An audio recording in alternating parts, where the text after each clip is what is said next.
वंश वीमैक investor. Market outlook पे market को टेक्निकली एंड फंडामेंटली देखना है, जो आपको ट्रेंड समझे और short term long term approach आपके क्लियर करे। तो करंटली अगर आप निफ्टी को देखें, ये निफ्टी का चार्ट आपके सामने है। निफ्टी की कैंडलस्टिक डेली है एंड आज मार्केट का अगर आप देखें तो क्लोजिंग 23,349 पे है।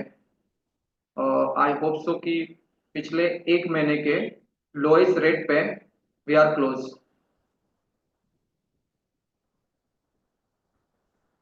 एक महीना भी नहीं, कम से कम लास्ट 2 मंथ के लोएस्ट रेट पे हम क्लोजिंग पे है। अनेक लोगों के मन में होगा कि ये ब्रेकआउट बेरिश मार्केट ने जो लिया है वो शॉर्ट टर्म है कि लॉन्ग टर्म है, और मंदी का ये इंडिकेशन हमको सबसे पहले कैसे मिलता। तो ये कुछ मैं ट्रेंड लाइन निफ्टी पे लगाता हूँ।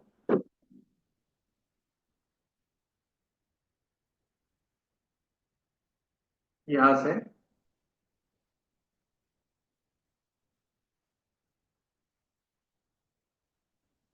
ये अप ट्रेंड के लिए ट्रेंड लाइन है और कोविड के बाद से है।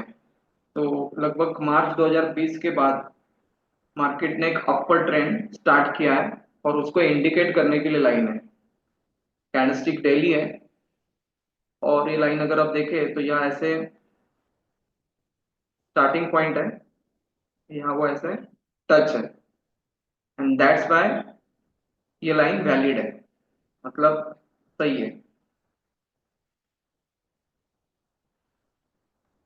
करंटली अगर हम देखें तो एक लाइन और ऐसे भी ड्रॉ हो सकती है, यहाँ से ऐसे।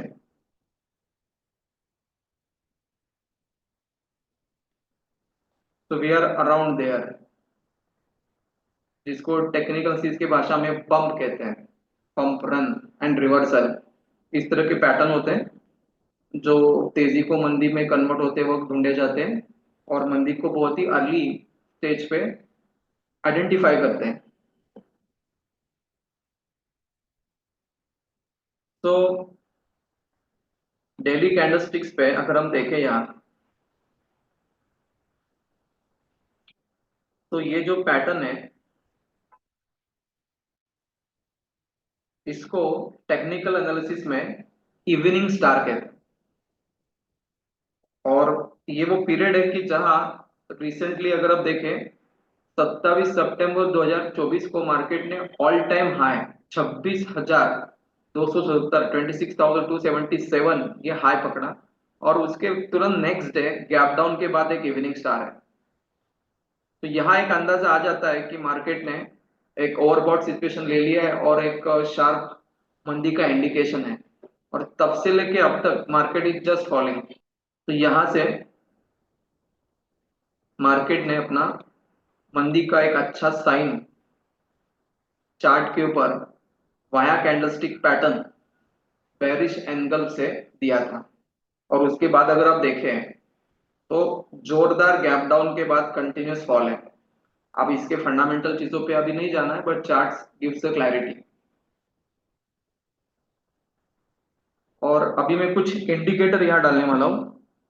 तो I am using the application शेर खान, आपको किसी भी ब्रोकिंग फर्म में मिल सकता है।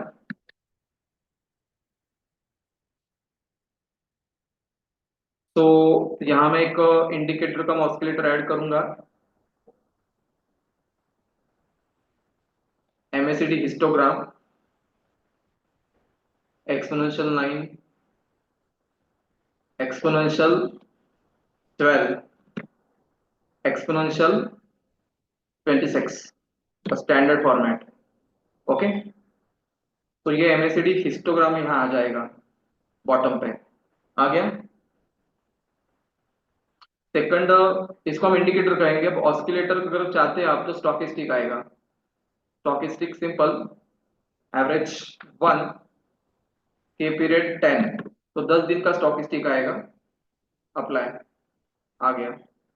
Then RSI, relative strength index, और एवरेज वन RSI 14 अप्लाई। तो अब हमने एक इंडिकेटर और दो ऑस्किलेटर इसमें ऐड किए।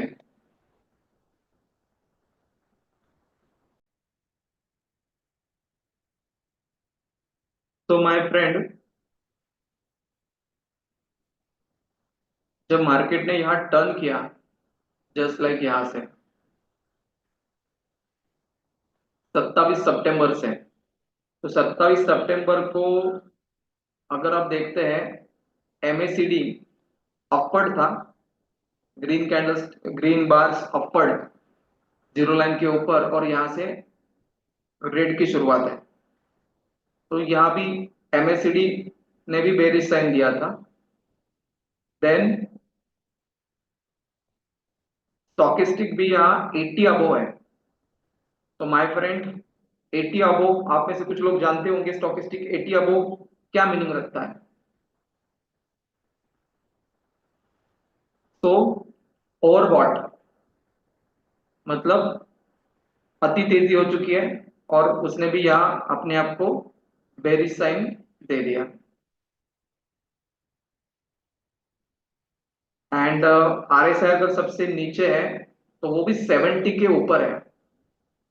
अगर आप यहाँ देख सकते हैं क्लियर कट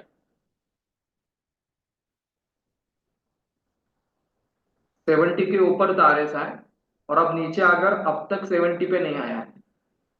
मतलब सितंबर के 27 तारीख को जो मार्केट का एक ओवरबॉट सिचुएशन RSI पे जो था, वो रिसेंट से आखिरी बार था। उसके बाद मार्केट ओवरबॉट मतलब अति तेजी होके उसको करेक्ट करने के लिए नीचे आके नीचे ही रह रहा है। तो ये मल्टी डायमेंशनल आपका रीडिंग हो सकता है कि आप charts, candlesticks patterns, indicator, oscillator, इन सबको क्लब करके इंडिविजुअल लेवल पे जान सकते हैं कि मार्केट का ट्रेंड क्या है। तो कोई मार्केट के तेजी मंदी से हमको पर्सनलाइज सरप्राइज होने की आवश्यकता है क्या? अगर हम व्यक्तिशः टेक्निकल एनालिसिस जानते हैं सही तरीके से, तो पता रहेगा ही कि मार्केट कहां से कहां जा रहा है। अब next point two note what, इस सबके मन में अभी मार्केट के लेवल्स के प्रति क्या क्वेश्चन होगा। अब मार्केट आगे और गिरेगा क्या या नहीं गिरेगा, इसके बहुत सारे डायमेंशन हो सकते हैं। इसीलिए मैं आपको दो तीन अलग अलग पैरामीटर चार्ट्स की दिखाता हूँ कि हाउ मार्केट इज स्ट्रक्चर्ड। इसके लिए हमको क्या डालना चाहिए ना, एवरेजेस डालने हैं। We are going to add averages moving, और अभी मैं एक एक मूविंग एवरेज यहाँ ऐड कर लेता हूँ। 15 दिन का मूविंग एवरेज बेसिक लेवल पे ऐड कर लेता हूँ। यहाँ आपको वो कलर सेटिंग चेंज कर लेता हूँ, तो एक ही लाइन आगे पीछे दिखेंगी blue, simple for understanding. Okay, तो करेंटली हम क्या है, 15 दिन के मूविंग एवरेज के नीचे है। ओके, और ऊपर जाके 15 दिन का मूविंग एवरेज इस तरह से रेजिस्टेंस जोन बन रहा है। मतलब short term we can anticipate bearish still is there. 15 के बाद अगर हम देखेंगे कुछ अलग साइज, 15 को ही हम अल्टर कर लें,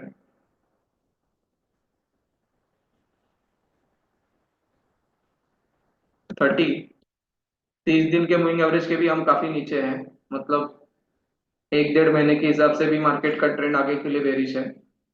30 को हम करेंगे 50, 50 दिन के मूविंग एवरेज से हम लगभग सितंबर के बाद अक्टूबर के ही मिड में ही नीचे थे। तो आप यहाँ देख सकते हैं कि हम कब नीचे आए थे, अक्टूबर, पूरा अक्टूबर और ऑलमोस्ट नवंबर का हाफ मंथ, डेढ़ महीने से हम 50 दिन के मूविंग एवरेज के नीचे। तो वहां से ही एक थोड़ा सा लॉन्ग टर्म बेरिश ट्रेंड एक दो महीने के बाद का यहाँ से ही क्लियर हो चुका था। अब हम देखते हैं अराउंड 200 डे मूविंग एवरेज, जिसको हम कहते हैं मार्केट की लॉन्ग टर्म ब्रेथ। मैं इसका थोड़ा सा ना कलर चेंज करता हूँ, क्योंकि बार का और उसका कलर सेम आ रहा है। सो मैं रेड कर लेता हूँ।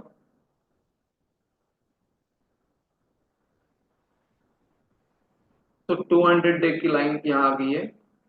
And what we understand, chart देख के आपको क्या लग रहा है?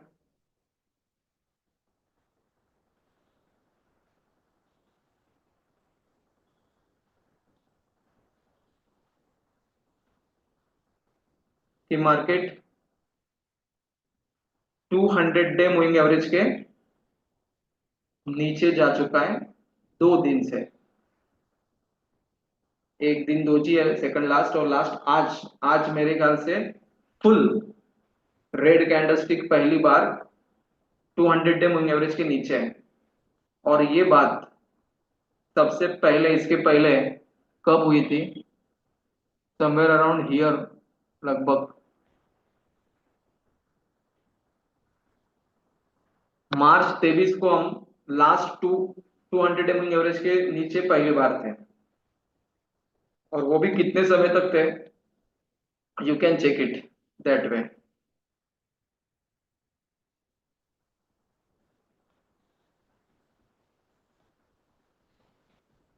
1 2 3 दिन लगातार फिर साइडवेज करके मार्केट ऊपर गया, और उसके बाद अगर देखें 200 डे मूविंग एवरेज के आसपास फाइट करके मार्केट ने, तब लेवल 16,000 थी, 16,000 की लेवल अगले लगभग 18 महीनों में 26,000 तक पहुंचाई।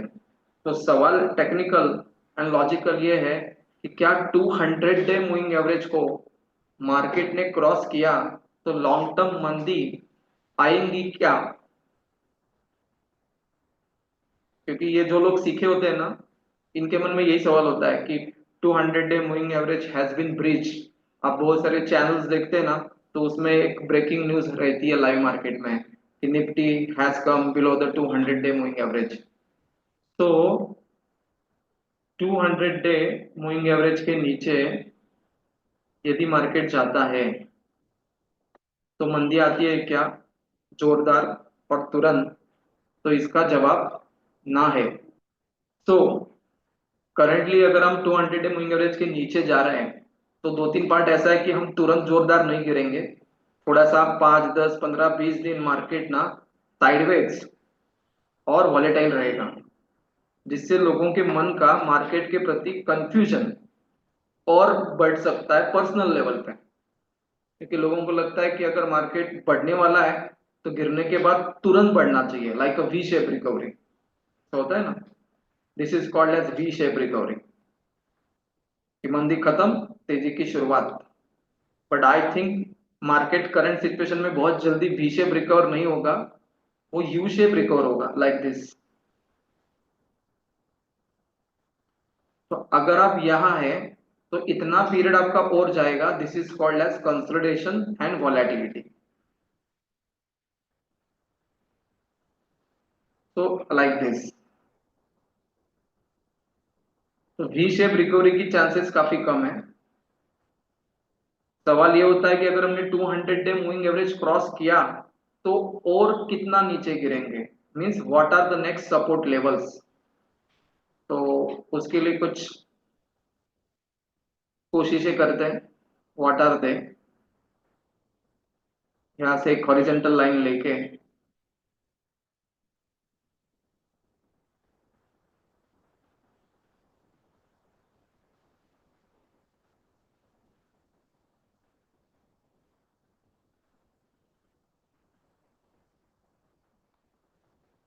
बहुत नीचे तक गए हम तो 22,800, ये एक सपोर्ट जोन हो सकता है जहां मार्केट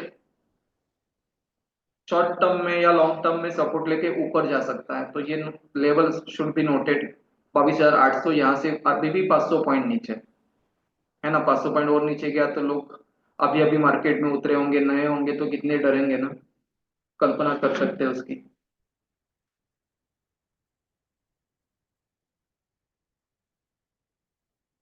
ये डेली कैंडलस्टिक्स पे है, सी द वीकली कैंडलस्टिक पे क्या चल रहा है। वीकली कैंडलस्टिक्स पे मार्केट के लिए अच्छे सपोर्ट जोन क्या है?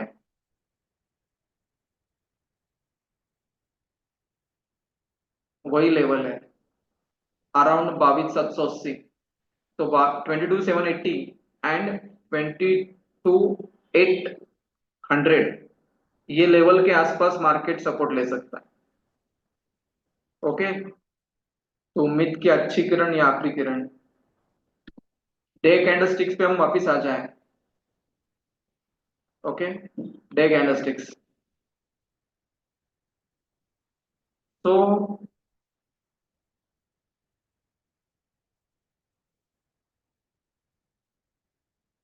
लाइन में रिमूव कर दूं कुछ या रहने दो?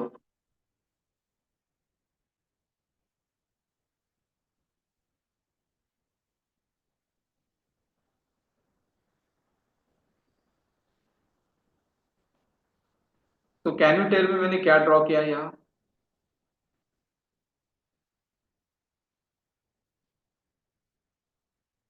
इसको कहते हैं इलिट वेव। तो फर्स्ट वेव होगी, मिडल वेव जो खास करके बड़ी होती है, and now we are in third wave. तो हो सकता है कि जिसको हम शॉर्ट टर्म करेक्शन देख रहे हैं, इसका ये अंतिम चरण के अंतिम पल है। तो मार्केट हो सकता है कि 7 दिन, 15 दिन, महीने भर के अंदर रिवाइव होके एक फ्रेश रैली तेजी की रिज्यूम करेगा। क्या हम उसको समझने के लिए और कमाने के लिए कितने तैयार हैं? तो कुछ मार्केट की बातें करते हैं इलेक्शन परस्पेक्टिव, कि डोनाल्ड ट्रंप के बाद शेयर मार्केट गिरा है कि बढ़ा है? The answer is, Donald Trump के बाद शेयर मार्केट थोड़ा सा बढ़ा है वर्ल्ड लेवल पे, अमेरिका के लेवल पे, लेकिन इंडिया के लेवल पे थोड़ा सा फ्लक्चुएट कर रहा है। बट अगर आप डोनाल्ड ट्रंप के हिसाब से देखें तो, और एक चीज है कि डोनाल्ड ट्रंप कहता है अमेरिका फर्स्ट, तो हो सकता है कि वो अमेरिकन लोगों को जॉब देना चाहे। हो सकता है कि उसकी माइग्रेशन पॉलिसी आउटसोर्सिंग वाले भारत जैसे देशों के बिजनेस के लिए अच्छी ना हो। ये मार्केट के लिए सोच या डर है, जिसकी वजह से मार्केट थोड़ा सा दूसरी साइड भी सोचेगा कि डोनाल्ड ट्रंप रियली इंडिया के लिए कितना बेनिफिशियल है। तो वो एक शॉर्ट टर्म में नेगेटिविटी डोनाल्ड ट्रंप के हिसाब से भारतीय शेयर मार्केट पे दिखी जा सकती है। सेकंड एक पार्ट है कि Donald Trump Israel Palestine, Ukraine और रशिया के युद्ध के पीछे क्या स्टैंड लेगा? ये युद्ध खत्म करेगा या बढ़ाएगा? जैसे अभी डोनाल्ड ट्रम्प आने के पहले बाइडेन ने समथिंग लाइक लॉन्ग डिस्टेंस के मिसाइल्स अमेरिका के यूक्रेन को रशिया के ऊपर यूज करने के लिए परमिशन दी, और यूक्रेन ने वो यूज भी किया। जैसे लोग सोच रहे हैं कि रशिया इसका बहुत बड़ा बदला ले सकता है, समथिंग लाइक न्यूक्लियर अटैक भी करने की बात पुतिन ने की है। बट ये सारी सोच है या डर है? डोनाल्ड ट्रंप आएगा तो 1 महीने के अंदर हो सकता है कि दोनों युद्ध ऑलमोस्ट खत्म होने के अच्छे पॉइंट पे पहुंच जाएंगे। तुरंत तो कोई खत्म नहीं होता युद्ध, दोनों पार्टीज होती हैं वो अच्छी नेगोशिएशन करने के बाद ही अमेरिका का मध्यस्थ लेके उसको थोड़ा बहुत पूर्ण विराम या अल्प विराम ले सकते हैं। तो इसलिए जो जियोपॉलिटिकल क्राइसिस है, उसके रूप 15 दिन से लेकर 30 दिन तक उग्र रह सकते हैं, और उसके बाद वो सुलझ सकते हैं। तो वो एक चीजें हैं। आज एक न्यूज जैसे फ्लोट हुई आज और कल के बीच में, मोस्ट लाइकली कि अडानी ग्रुप का अमेरिका में एक केस चल रहा है कि जहां करप्शन के एलिगेशंस है, पावर कॉन्ट्रैक्ट हासिल करने के लिए समवेयर अराउंड 3-4 राज्यों के गवर्नमेंट ऑफिशियल्स को रिश्वत दी है, और रिश्वत की अमाउंट कोई 2500 करोड़ समथिंग है। कितने लोगों ने इस न्यूज को फॉलो किया है, रिसेंट अडानी एलिगेशंस? तो आज अडानी के कुछ स्टॉक देखे, लाइक अडानी एंटरप्राइजेस 22% डाउन है, एंड अडानी पोर्ट्स 13% डाउन है। तो आज शेयर मार्केट की वजह से डाउन है in terms of Nifty and Sensex, कि अडानी की वजह से डाउन है। तो my friend, 50-70% mathematical calculation in Nifty fall because of Adani ही है। जो कुछ भी निफ्टी के अंदर 2-3 स्टॉक उनके होंगे, दैट्स द रीजन। ओके, जैसे अभी मैं यहाँ एक फ्रेश निफ्टी की विंडो अगर डाउनलोड कर लूँ और रीचेक कर लूँ कि मेरे कंपोजिशन में वही निफ्टी 50 है क्या, the answer is yes. Nifty 50 में अडानी एंटरप्राइजेस और अडानी पोर्ट्स है, और दोनों स्टॉक जब 13 और 22% गिरे हैं, तो उनका पर्सनल वेटेज इंडेक्स में अगर 3-5% का भी होगा ना, तो 22% और 13% जब कोई स्टॉक गिरता है 50 निफ्टी में से एक और दो, तो ऑब्वियसली उसका वेटेज ज्यादा ही होगा। अब उल्टा उसको चेक करें बढ़ने वाले स्टॉक कौन से हैं। बढ़ने वाले स्टॉक केवल एक ही है, पावर ग्रिड 3%, बाकी के केवल मतलब चार ही स्टॉक है जो 1% के अबव है। 46%, तो 46 स्टॉक लेस देन 1% मूवमेंट के, और उसमें से कुछ स्टॉक तो निगेटिव है। तो आई होप सो कि 50 से 75% कंट्रीब्यूशन इस 168 पॉइंट के निफ्टी के फॉल में अडानी स्टॉक के फॉल का है। तो this is my basic judgement. तो दोस्तों, मतलब मैंने पूरे 2-3 महीने का नहीं पूछा है कि अडानी उसकी वजह से गिरा है क्या, आज का ही पूछा है कि आज के फॉल में अडानी का क्या रेशो है। अब अगले पार्ट पे आते हैं। तो थोड़ा बहुत मैं आपको अभी निफ्टी के, आई थिंक बहुत सारी चीजें हो गई। निफ्टी का हमने ट्रेंड देखा कि वो यू शेप रिकवरी करेगा, वी शेप नहीं, वॉलेटिलिटी रहेंगी 15-30 दिन में। देन 22,800 के करीब निफ्टी अपना रॉक सपोर्ट ले सकता है, जिसके लिए और 7-10 दिन लग सकते हैं। बट लोगों को ना एक बहुत ही ट्विस्ट आता है कि बाजार अभी गिर रहा है और आगे गिरने वाला है, तो अभी कुछ बुलिश चीज करनी है क्या, या अभी मार्केट को बुलिश कुछ इंडिकेशन ही नहीं है और सारा बुलिश इंडिकेशन मार्केट में 15 दिन के बाद आएगा, ऐसा है या नहीं है। या अभी भी मार्केट को देखें तो मार्केट के अंदर कितना बुलिशनेस है वो बिल्कुल रिफ्लेक्ट होता है। तो मैं आपको एक छोटा सा मैथमेटिक्स बताता हूँ।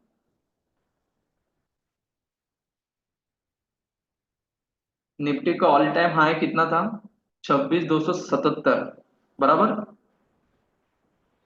26,277 माइनस करके आज का क्लोजिंग लेना 23,349, तो निफ्टी कितना गिरा है? 2,928 पॉइंट, क्लियर। और डिवाइड बाय कितना है? 26,277 इंटू 100। तो दोस्तों, निफ्टी कितना गिरा है? 11.14%। तो आपके हिसाब से निफ्टी 11% गिरा है टॉप से 2-3 महीने में, ये स्मॉल फॉल है कि बिग फॉल है?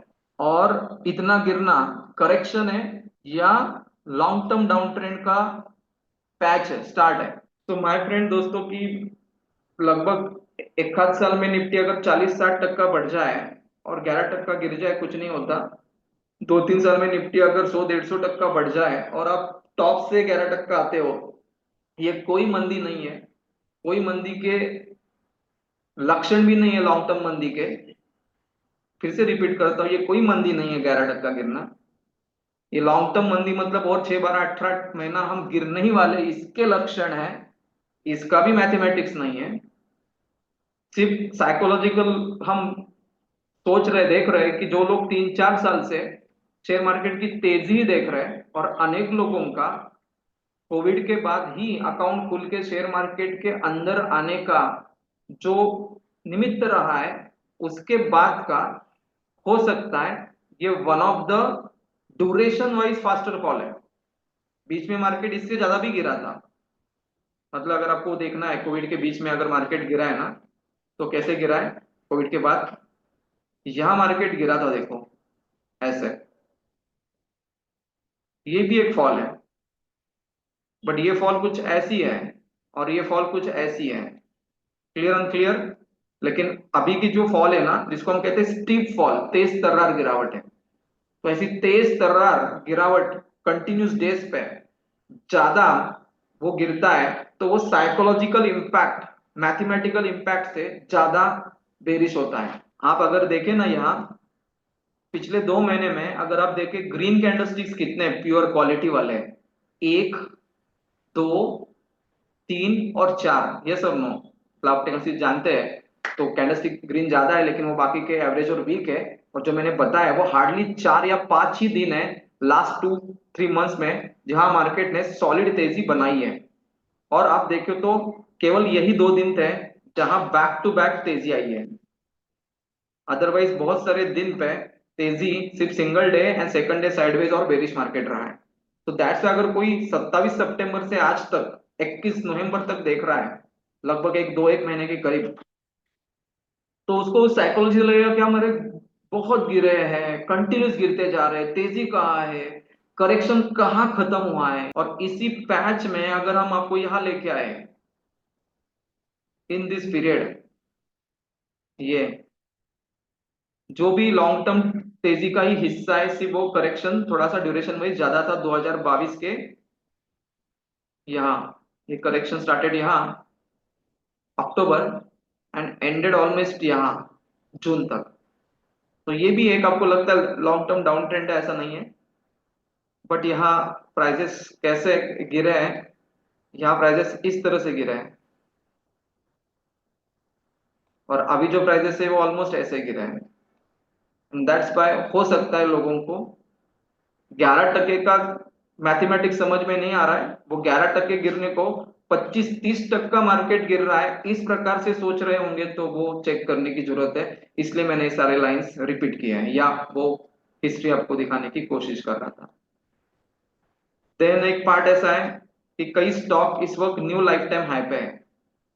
जैसे अगर मैं क्वालिटी स्टॉक आपको बताऊं, जिसने आज फिर से एक नया हाई किया है, क्या नाम है उसका, फोर्टिस हेल्थ केयर। तो ये स्टॉक मेरा ये लाइफ टाइम हाई पे है।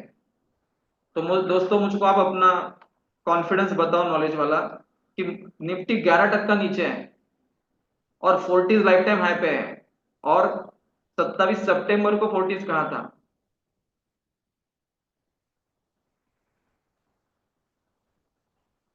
590, और आज 680 है, 100 रुपया ऊपर है। मतलब 17-18% ऊपर है। पिछले 2 महीने में निफ्टी 11% डाउन है, और ये स्टॉक 17-18% ऊपर है, और आज लाइफ टाइम हाईएस्ट पे है।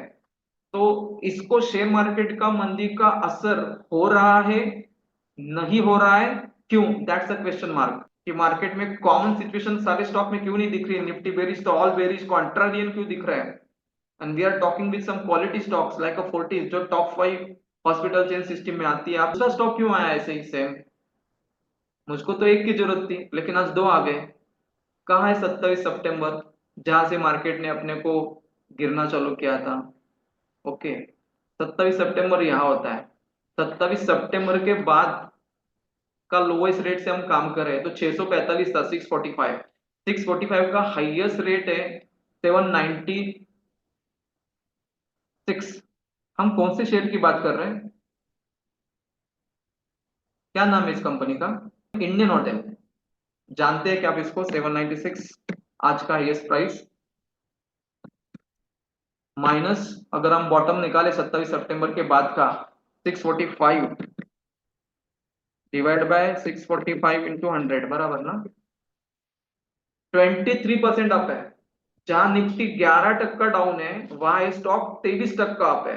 तो ये तेजी के मार्केट का लक्षण है या हाल है, या मंदी के मार्केट का लक्षण है। लेकिन अगर मार्केट मंदी में है तो फोर्टिस और इंडियन होटल बढ़ क्यों रहे हैं 15 से 25%, और मार्केट 2-3 महीने का लो लगा रहा है, तो ये लाइफ टाइम हाई क्यों लगा रहा है। और इन सबको आप एक साथ देख रहे हैं, तो वापस मार्केट के लिए क्या सोच रख रहा है, कि मार्केट करेंटली क्या है और आगे कहा जाने वाला है। नाउ कुछ और बातें मार्केट की क्लियर करते हैं। इट्स अ हीट मैप, इसको क्या बोलते हैं, पी रेशो। आप में से कितने लोग पी रेशो जानते हैं, कंपनियों का पी रेशो जानते हैं, चेक करते हैं, उसके हिसाब से अंडर वैल्यूड ओवर वैल्यूड जानते हैं। तो दोस्तों यहाँ निफ्टी का एक पी रेशो है।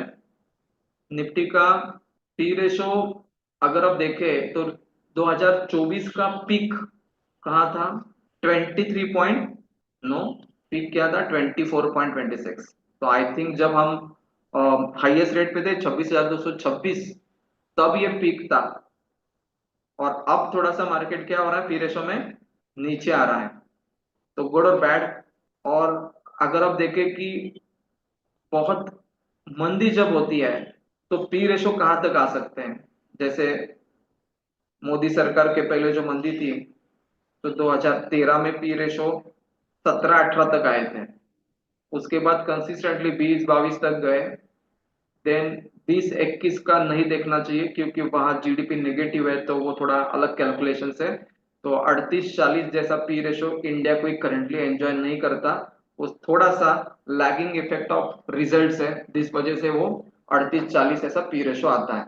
लेकिन अगर आप इंडिया का एवरेज पी रेशो 4 साल का चेकआउट कर ले तो 20-22 बॉटम हो सकता है, और 24 से 27 ये लेवल कोई और वैल्यूएशन के जोन हो सकते हैं। तो ऐसे भी देखें तो हम कोई बहुत ही कॉस्टली वैल्यूएशन पे करंटली नहीं है, और ना ही हिस्टोरिकल वैल्यूएशन कोई कॉस्टली था, सिर्फ स्लाइटली रिड्यूसिंग है। तो इसके ऊपर आपके क्या डाउट्स है? पी रेशो पूरे निफ्टी का, पूरे बाजार का ओवरऑल, जिसको कहते हैं ना मार्केट का वैल्यूएशन, निफ्टी के केवल आंकड़े में नहीं दिखेगा कि निफ्टी 26,000 का, 24,000, 2,000 गिरा है, एक 11% गिरा है। ये केवल मैथमेटिक वर्णन है, इससे 26,000 पे मार्केट ओवर वैल्यूड था ये प्रूव नहीं होता। और अभी जो मार्केट गिरा है वो भी ओवर वैल्यूड है कि अंडर वैल्यूड है ये भी प्रूव नहीं होगा, अगर आप इंडेक्स की बातें केवल इंडेक्स के एब्सोल्यूट फिगर में करेंगे तो। आपको इंडेक्स की बातें पी रेशो में चेक करनी चाहिए। तो ये कुछ चार्ट मैंने लिया है, हाउ टू रीड इट। यहाँ 24,000 निफ्टी के लेवल से, ओके, तो 1000 में आप उसको पढ़ सकते हैं। तो जस्ट अगर यहाँ से दिखाओ तो how you should read. Nifty अगर 26,216 पे था तो पी रेशो एक हिसाब से 24.38 था यहाँ, और अब पी रेशो नीचे आ चुका है। तो ये भी पी रेशो अगर आप देखें तो ऑलमोस्ट 2022 के बाद का हाईएस्ट है। और इसके पहले का इसलिए नहीं देखना चाहिए क्योंकि यहाँ कोरोना के बाद जो कंपनियों के नेट लॉसेस थे, इससे ईपीएस नेगेटिव में आता है, या फिर रिकवरी के चक्कर में प्रॉफिट छोटा आता है, और उसके वजह से ईपीएस छोटा रहता है और पी रेशो बड़ा दिखता है। तो this is not any type of right reflection of the valuation, इसलिए मैंने उसको काट मार दी है। पी रेशो क्या है? 2020 से 2024 का ये रेशो है। तो माय फ्रेंड, ये पी रेशो 26 के करीब यहाँ था, 24 पॉइंट समथिंग यहाँ था, अब वो घट के 23 के करीब आ रहा है। तो मार्केट एक हिसाब से और वैल्यूड है कि थोड़े चीपर है, मतलब बहुत चीपर नहीं लेकिन चीपर हो रहा है। आप जिसको कहते हैं ना 11% गिर गया, मंदी है, मंदी तो नहीं, वो करेक्शन है शॉर्ट टर्म, और मार्केट अपने आप को ओवर वैल्यूएशन से लोअर वैल्यूएशन, फेयर वैल्यूएशन पे एडजस्ट कर रहा है, जिससे जिन लोगों ने 6 महीने, 12 महीने, 18 महीने पहले पैसे लगाए होंगे वो अच्छे पैसे बना के फुल्ली या पार्टली एग्जिट करते होंगे। ओके। और जिनको फ्रेश मार्केट में पैसा लगाना है या टोटली न्यू आना है उनके लिए बेहतरीन मौका है। तो पी रेशो वाइज आपको वैल्यूएशन का कितना सेंस आता है कि पी रेशो जज करता है कि शेयर बाजार कितना वैल्यूड है और वैल्यूड है? केवल सेंसेक्स और निफ्टी के एब्सोल्यूट फिगर्स, एक्चुअली कोई वैल्यूएशन का रीडिंग नहीं है, सिर्फ फिगर का एक रीडिंग है कि हाँ सेंसेक्स 85,000 है, बट 85,000 किस वैल्यूएशन पे है ये 85,000 को देख के नहीं पता चलता। 85,000 पे सेंसेक्स का इट्सल्फ पी रेशो क्या है वो चेक करना चाहिए, तो आप बाजार का वैल्यूएशन क्या है बता सकते हैं, अदरवाइज नहीं। देन और एक रेशो होता है, उसको कहते हैं बुक वैल्यू। शेयर की जैसे बुक वैल्यू होती है वैसे निफ्टी के 50 कंपनी की बुक वैल्यू क्लब करें तो निफ्टी की बुक वैल्यू बनती है, और उस बुक वैल्यू के हिसाब से निफ्टी की प्राइस क्या। पी रेशो का मतलब क्या होता है कि निफ्टी के 50 कंपनी के 1 ईयर के प्रॉफिट के मुकाबले में निफ्टी की वैल्यू क्या है। तो पिछले 12 महीने में निफ्टी की कंपनी ने जितनी कमाई की है उसके मुकाबले में 23 गुना मार्केट ओवर वैल्यूड है, कॉल्ड एट 23 पीई। और जनरली इंडिया जैसे थर्ड फोर्थ साइज इकोनॉमी जो fastest growing in the world है, वो कम से कम 23 से 30 पी रेशो एंजॉय करेगा ही, no doubt, for next 3-5 years. इसलिए 23, 24, 25, 22 कुछ भी नहीं है, nothing but the time pass और अंडरस्टैंडिंग। कुछ नहीं है कि आपको लगता है कि 24-25 ओवर वैल्यूड है, 22 अंडर वैल्यूड है, ऐसा कुछ नहीं है। India literally enjoys higher range 25-30। अगर कब 10-15 साल पहले चाइना का कभी आपने हाई ग्रोथ देखा होगा तो China enjoying 30-35 P ratio consistently. तो ये हमारे रिलेटिव रेंज है कि हम किसको सस्ता कहते हैं और किसको महंगा कहते हैं। निफ्टी पी वैल्यूएशन का स्टॉक के पी रेशो डायरेक्ट रिफ्लेक्शन होता है क्या? देखो लोग क्या करते हैं ना, दो भाषा भाषा करते हैं कि स्टॉक ओवर वैल्यूड है क्या, तो निफ्टी नहीं देखना है, कंपनी का पी रेशो देखना है। Okay. Then market over valued है क्या, तो निफ्टी के आंकड़े नहीं देखने। निफ्टी का पी रेशो देखना चाहिए, और निफ्टी का करंट पी रेशो उसके 3 साल, 5 साल, 10 साल के एवरेज से, या 4-5 साल पहले मार्केट पीक पे था और वहां से नीचे आया था, तो 4-5 साल के पीक पे क्या पी रेशो था, वही पी रेशो आज के पीक पे आ रहा है, तो आप इंडिकेट कर सकते हैं कि मार्केट ओवर वैल्यूएशन के जोन पे है। तो केवल किसी एक दिन का, एक महीने का पी रेशो से कोई मतलब नहीं है। और रैली जो होती है अप एंड डाउन, उसका पी रेशो चेक करना चाहिए। जैसे अगर मैंने आपको यहाँ बताया कि अगर आप देखते कि कोरोना के पहले पी रेशो समवेयर अराउंड यहाँ थे, लाइक दिस, ये कोरोना के पहले का है। तो कैन यू गेस कोरोना के पहले का पी रेशो क्या होगा? अगर कोरोना के पहले हम जो पीक मानते हैं और कोरोना के बाद फॉल हुआ है, इसलिए कोरोना के पहले के आंकड़ों को पीक मानते हैं, तो what was the P ratio of Nifty in 2019 ending में? Any guessing? ऑन लाइन खींचिए manually, what are that price? Corona के पहले हम 27 या 28 पी रेशो पे खुद को देख रहे थे, और तब मार्केट चल रहा था। तब अगर 27-28 पी रेशो को आप महंगा मानेंगे, तो पिछले 2-3 साल में 27-28 कभी पी रेशो नहीं है। और ये जो आपको 27-28 पी रेशो के ऊपर 40-42 पी रेशो कहते हैं, ये कोई फेयर कैलकुलेशन नहीं है, वो लैगिंग कैलकुलेशन है। Economy goes in negative, GDP 25% growth के लिए, फिर आपकी कंपनियों के ईपीएस नेगेटिव जाएंगे या थोड़े कम आएंगे, तो फिर आपका पी रेशो शूट करेगा, जो ओवरवैल्यूएशन को इंडिकेट नहीं करता। तो तो अगर आपको कंपनी का पी रेशो देखना है, तो वो अगर मैं आपको बताऊं, तो एक सिंपल मैं एग्जांपल लूं 1 मिनट के लिए। एक स्टॉक है जो ऐसे भी बहुत सारे लोग ट्रैक करते हैं, मतलब पता होता है ऐसे फैंसी स्टॉक। कौन सा? आईआरसीटीसी, बराबर ना? तो कितने लोग इसको ट्रैक करते हैं IRCTC as a study? Study पूछूंगा, मतलब जरूरी नहीं कि सबके पास शेयर चाहिए। तो आईआरसीटीसी का पी रेशो कितना है? 52।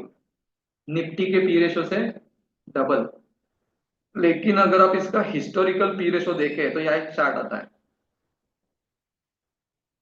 आएगा चार्ट, तो यहाँ आएगा हिस्टोरिकल पी रेशो समवेयर आता है 324। तो वो छोड़ना है क्योंकि वो वही रॉन्ग कैलकुलेशन है। It stand in 2022 as a 71, और 71 का 52 है। ओके। और अगर आप प्राइस चार्ट देखें, कब का है प्राइस की, मैक्स लेवल पे अगर मैं प्राइस देखा हो, तो आईआरसीटीसी की one of the highest price है अक्टूबर 21 में 1100, और अभी भी कितनी थी हाईएस्ट प्राइस? मई में 1100। तो मई में इसका पी रेशो क्या था?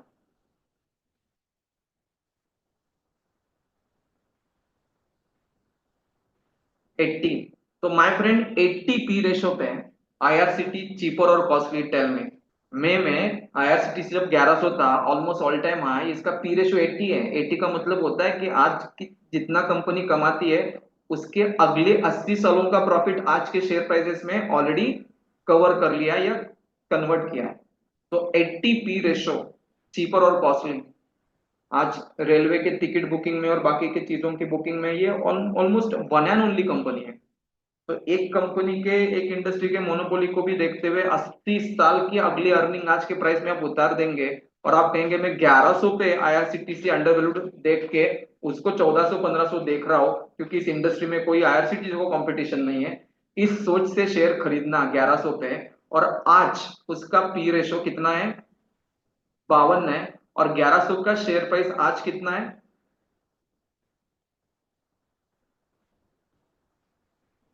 800। तो गुड और बैड? और वैसे ही 4 साल पहले वो 1100 था 21 में, तो उसका बॉटम बना था 550। तो इस प्रकार के स्टॉक का रिसर्च करके स्टॉक अगर कोई लेगा, तो कितना कंफर्टेबल होगा वो अपने शेयर मार्केट के स्टार्टिंग जर्नी पे, क्वेश्चन मार्क है। या तो वैल्यूएशन समझते नहीं स्टॉक के, या स्टॉक का बिजनेस नेचर नहीं समझता, और फिर स्टॉक का वॉलेटाइल बिजनेस नेचर खुद को वॉलेटाइल कर लेता है। This could be story. तो कुछ लोगों को क्लियर हो रहा है कि P ratio how it works for company के लिए हो सकता है कि 40-50 पी रेशो आईआरसीटीसी के लिए फेयर होगा, अंडरवैल्यूड होगा, और हो सकता है कि 70 से 100 पी रेशो आईआरसीटीसी के लिए ट्रमेंडस ओवर वैल्यूएशन होता है और वहां तक भी प्राइस जा सकती है। और इंडेक्स के लेवल के लिए ये सब सेक्टरों का एवरेज होने की वजह से 23 से 27 ये पी रेशो करंटली थोड़ा सा lower bottom 22-23 P ratio Nifty के लिए, और एक हायर रेंज पे 24 नहीं 27 तक भी आप पी रेशो को चेक कर सकते हैं निफ्टी के। तब जाके कोई मार्केट एब्सोल्युटली ओवर वैल्यूड होगा तो गिरावट में 11% नहीं, कम से कम 30-40% फॉल होती है इतने ड्यूरेशन में। मतलब 2 महीने में 11% मार्केट गिरा, इसका मतलब है कि 2 महीने पहले जब 24.5 पी रेशो पे था तो मार्केट ऐसे भी कोई ओवर वैल्यूड नहीं है, हाईली एंड हिस्टोरिकली हाई पे। तो ये मुझको यहाँ कंक्लूड करना है। डिफेंस में एसेट के ऊपर भी दिखाता है, उसको price to book value ratio कहते हैं। तो करेंटली अगर आप देखें तो 3.87 ये क्या था, price to book value ratio. और ये price to book value ratio अगर आप देखें तो मार्केट का 4 साल का लोएस्ट है कि हाईएस्ट है। 27 सितंबर को निफ्टी जब 26,216 था तो P ratio sorry price to book value ratio 3.87 था। तो ये 2-3 महीने का हाईएस्ट था कि 4 साल का हाईएस्ट था? कोरोना के बाद का हाईएस्ट एवर है। The answer is highest ever. एक प्रकार से वो कॉस्टली है और अभी वो थोड़ा गिर के अराउंड 3.5 के करीब आ रहा है, तो थोड़ा सा वो लोअर हो रहा है। बट एक पार्ट होता है कि आप ग्रोथ इकोनॉमी में ना अर्निंग्स के ऊपर प्राइस बनाते हो, और जब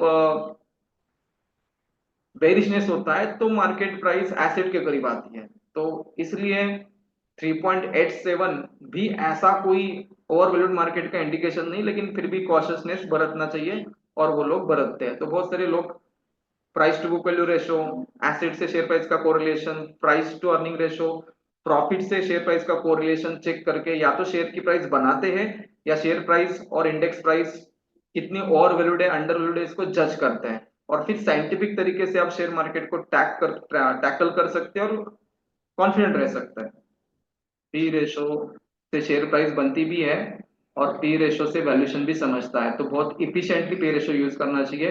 P ratio company to company within sector अलग है और to sector within stock market अलग है। चलो अब एक कुछ बात मैं आपको बताता हूँ कि मार्केट में इस वक्त 2009 में एफआईज का हिस्सा पूरे शेयर मार्केट के इन्वेस्टमेंट में समवेयर अराउंड 15% था, 15%। ओके, अब वो 17.5 हो गया है। और डोमेस्टिक इंस्टीट्यूशंस का 15 साल पहले इन्वेस्टमेंट पूरे मार्केट में 10% था, वो भी 17% के करीब है।